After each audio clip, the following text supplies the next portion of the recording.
Boeidelen schilderen, hoe doe je dat? In deze aflevering ga ik je handige tips geven hoe jij als klusser de boeidelen makkelijk en snel kunt schilderen. Wil jij je boeidelen schilderen zonder zakkers? Blijf dan zeker kijken. Schildersbedrijf Edens, de vakman voor uw woning. Deze aflevering wordt je mede mogelijk gemaakt door Gouden Haantje Kwasten.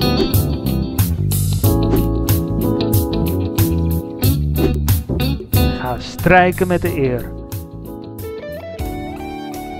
De boeidelen schuur ik af met P220. Ik heb van deze boeidelen eerst alle verf verwijderd en 3 lagen grondverf weer aangebracht. Dat laat ik je nu niet allemaal zien, maar ik wil enkel de focus houden op het aanbrengen van de eindlaag. Maar de grondverflagen kun je natuurlijk exact aanbrengen zoals ik vandaag ga laten zien. Je kunt na het schuren nog de verflaag matteren met een schuurspons P600. Hiermee krijg je ondergrond een mooie doffe laag en zal je eindlaag er beter uitkomen. Ik wil je nog wel het volgende leren. Mocht het zo zijn dat je wat schroefgaten of spijkergaten nog hebt die je hier en daar bij wilt werken, dan kun je dit bijwerken met de Renoviel van Renovate. Deze is ideaal voor het bijwerken van die kleine oneffenheden. Na een half uur is het al droog en kan je het afschuren. Je kunt het dan plaatselijk bijwerken zoals ik hier laat zien en hoef je niet weer de hele plaat te gronden. Breng de verf aan op de plek dat je bijwerkt en dan strijk je de rest van de verf uit naar de andere delen. En dat is de laag die ik vandaag aan het afschuren ben.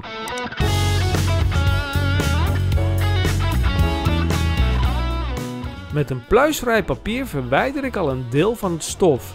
Maar hey, als we elkaar nog niet kennen, mijn naam is John Edens en via mijn kanaal ontvang jij hele leuke schildertips, zodat jij als doe-het-zelver het zelf kunt schilderen. Dus ben jij nog geen abonnee? Abonneer dan zo snel mogelijk op mijn kanaal en druk even op dat belletje zodat jij geen fouten hoeft te maken tijdens het schilderen. Zodra je alles hebt geschuurd en klaar hebt gemaakt voor het schilderen, gaan we de verf klaarmaken. Ik gebruik voor het aflakken de Wijzenol SDT Ultra Hoogglans. Dit is een zeer goede buitenkwaliteit verf op basis van een gesiliconiseerde bindmiddel. Daarmee heb je dus een hele vettige verf die een goede bescherming geeft aan je boeidelen, kozijnen of deuren. Maar om deze verf te kunnen aanbrengen gebruik ik dit keer de groene Futura kwast van Gouden Haantje, maat nummer 16. Als je namelijk de rode purple kwast van Gouden Haantje zou toepassen op deze verf, dan is de kans aanwezig dat je zakkers gaat krijgen. Dus pak de Futura kwast, want deze kwast is veel steviger om de Wijzenol verf goed te kunnen verdelen. Wel maak ik gebruik van de purple penseel maat nummer 14 en een Gouden Haantje rolletje. Nummer 1 fout bij boeidelen schilderen door klussers is dat ze zakkers hebben of om dat te voorkomen gebruik maken van een rolletje waardoor ze een sinaasappeleffect in de eindlaag hebben.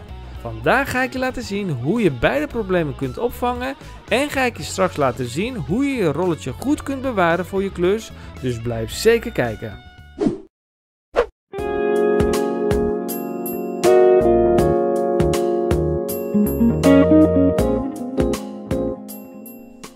Nu we alle materialen klaar hebben en de lange lijst voorbereid is, gaan we deze aflakken. Ik begin eerst met de onderkant langs de muur. Zorg dat je die onderkant, met name op de hoek, goed in de verf zet. Wanneer het gaat regenen is de kans groot dat juist op die hoeken onderin de regendruppels blijven hangen en is de slijtage daar net wat groter. Dus zorg dat je daar voldoende verf aanbrengt, zodat het vocht daar niet in kan trekken.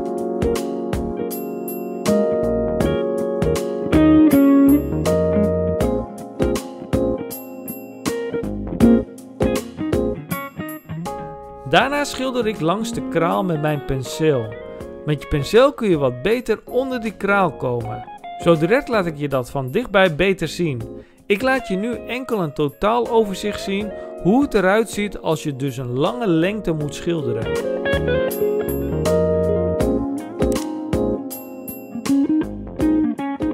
Als je de moeilijke delen hebt gehad, dan pak je je rolletje.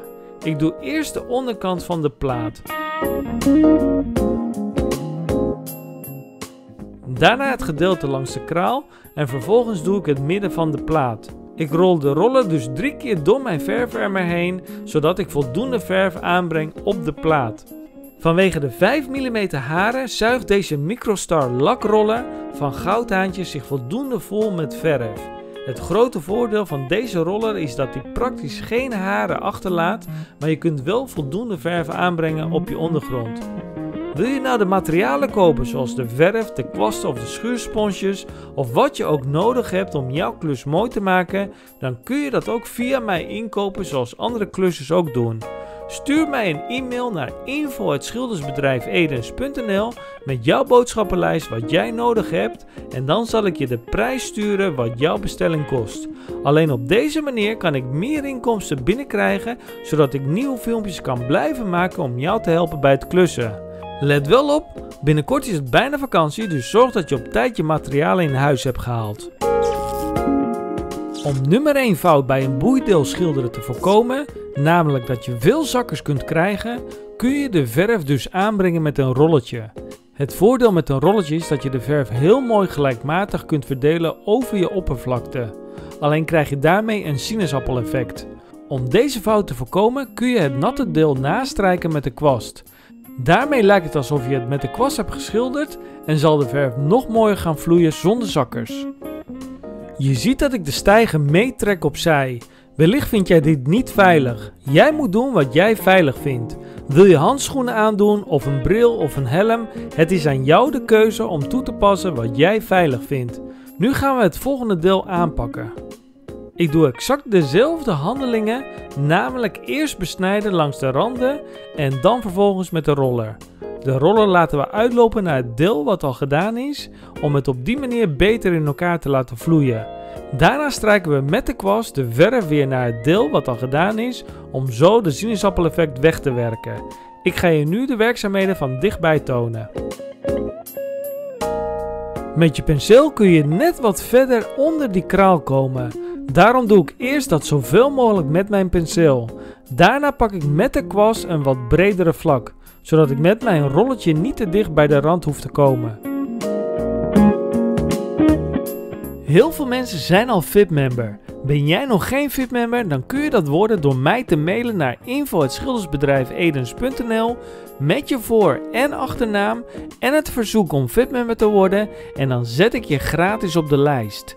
De VIP-members krijgen altijd een bericht van mij als er een nieuwe video is gemaakt, zodat je nooit een video hoeft te missen of wanneer er belangrijk nieuws is of iets weggegeven wordt. Verder zul je geen spam van mij krijgen. Dat kunnen de VIP-members hieronder in de reacties beamen. Dus VIP-members, laat je horen in de reacties als jij een VIP-member bent.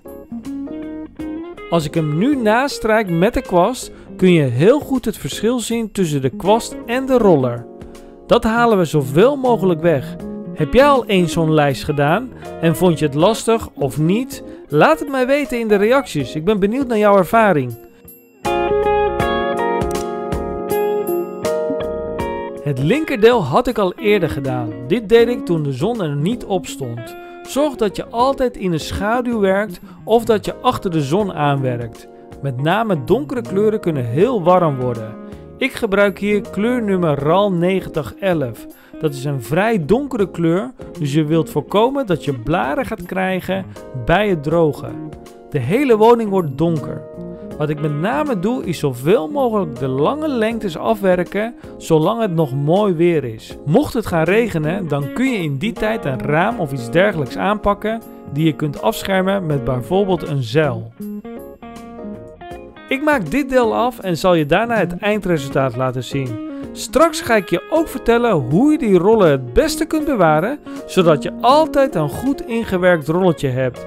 Maar vind je deze tip waardevol? Gun mij dan zoveel mogelijk blauwe duimpjes, zodat ik steeds nieuwe filmpjes kan blijven maken voor jou.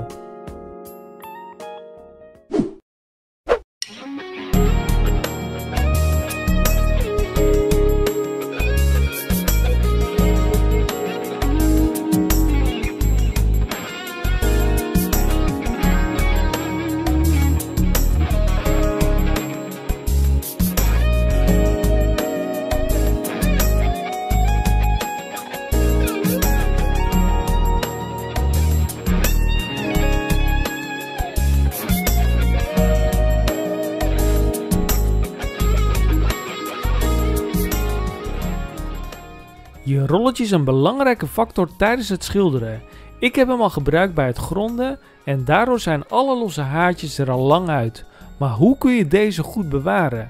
Ik doe mijn rolletje in een lege kitkoker van Soudal. Die heb ik al op maat gezaagd. Zodra die erin zit, vul ik de koker met rauwe lijnolie en vervolgens doe ik er een plastic zakje eromheen.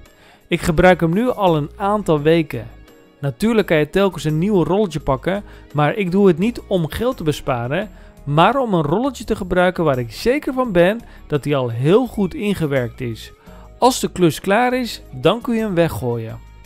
Ik zal je ook laten zien hoe je de roller er weer uithaalt als je de roller gaat gebruiken. Met een stokje verwijder ik zoveel mogelijk van de rauwe lijnolie en breng ik dit terug in de koker. Op een krantje kun je de roller nog narollen en je kunt hem weer gebruiken.